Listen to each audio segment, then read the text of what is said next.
Google का जो CEO है, शायद सुंदर पिचाई जो भी इसका नाम है, इससे एक बार इंटरव्यू में ये पूछा गया कि यार आप जब कंपनी के, और मैं ये कहानी बता रहा हूँ, मैंने भी मतलब बहुत सारे लोगों से ये चीज़ें सुनी है, मोटिवेशनल टीचर से, मतलब गुरुओं से और इनसे, तब मैं आपको उनके एक्सपीरियंस बताने लग रहा हूँ। तो सुंदर पिचाई से पूछा कि आप, अब इनकी शायद सैलरी साल की 3800 करोड़ है, अब इनका एनुअल पैकेज 3800 करोड़ है, ठीक है जी, सुंदर पिचाई बिल्कुल। तो मेरे दोस्त इनसे एक बार ऐसे ही ये इंटरव्यू कर रहे थे आपस में बैठ के, तो वहाँ इनसे पूछा गया कि यार आप एक सीईओ अपॉइंट करते हैं, जैसे मान लीजिए एक सीईओ कोई भी नाम रख लेते हैं, मेरे सामने रवि मनीष आए, रवि आया जी, मनीष आया, जो कमेंट में नाम आ रहे हैं उनके नाम में लिखते चले जा रहा हूं, मनमोहन आया, बुलबुल आया, बाबुल आया और मनमोहन आया, ये 4 लोग आए, इनका कोई पोस्ट होगी, मान लीजिए डायरेक्टर करके कोई भी पोस्ट होगी, उसके लिए इंटरव्यू के लिए 4 आदमी आए, है ना। आप मेरी कहानी को समझिएगा, सिर्फ 2 मिनट लगेंगे। रवि ने एक कंपनी थी एबीसी, इससे पहले वहां पे काम किया था और इसने जबरदस्त काम किया, 1000% इसने ग्रोथ दी कंपनी को, और आज वो कंपनी 8-10 हजार करोड़ की मालिक है। ये मनीष कोई था, ये बीसीडी कंपनी में था, ठीक है जी, इसने 5000% ग्रोथ दी कंपनी को, ठीक है जी, और इसकी भी कंपनी आज करोड़ों रुपए कमा रही है। ऐसे ही बाबुल की भी कंपनी थी, इसकी BCDE लिख लेते हैं, इसने भी बहुत पैसा कमाया। ऐसे ही इसकी मनमोहन की थी, इसने भी बहुत पैसा कमा के दिया।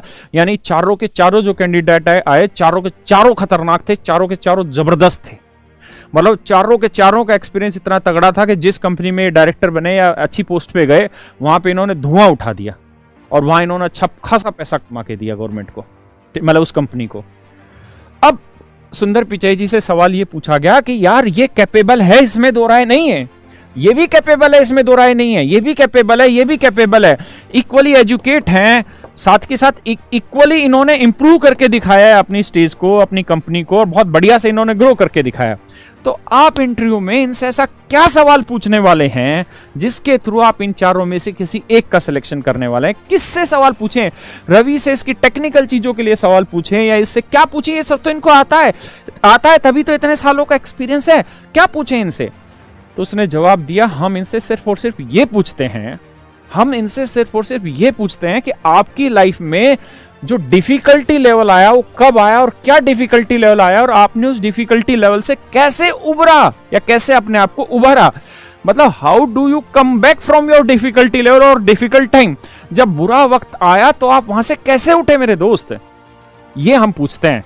और कहता है इसी बात को एक्सप्लेन करने के लिए हम इनको 20 से 25 मिनट देते हैं। भाई मेरी कंपनी आज अगर 5000 करोड़ रुपए कमा रही है और मान लीजिए मैं रवि को अपॉइंट कर लेता हूं, ये ज्यादा से ज्यादा 20,000 करोड़ कर देगा, 1 लाख करोड़ कर देगा। मैंने अपने आप को एक इतने अच्छे स्टेज पे ला दिया है कि वहां से इंप्रूव ही करना है, नेगेटिव है ही नहीं। लेकिन मजा तब है, क्वालिटी तब है जब मेरी कंपनी वहां से गिरने लग रही है और फिर ये आए और फिर ये उठा दे। तो इसलिए इनसे ये पूछा जाता है, ऐसे बड़े बड़े लोगों से, कि सर जब मुसीबत का टाइम आता है, आपके लाइफ में जब मुसीबत आई तो आपने किस तरीके से इन चीजों को इंप्रूव किया, कैसे आपने टैकल किया। अगर बिजनेस डाउन हो जाए, कोई ऐसी परिस्थिति क्रिएट हो जाए जैसे आज कोरोना की परिस्थिति है, तो कैसे आपने टैकल किया। That is called aptitude and attitude. Aptitude means आप उसकी कैलकुलेशन को किस तरह से कर रहे हैं, एटीट्यूड उसके प्रति आपका रवैया कैसा है चीजों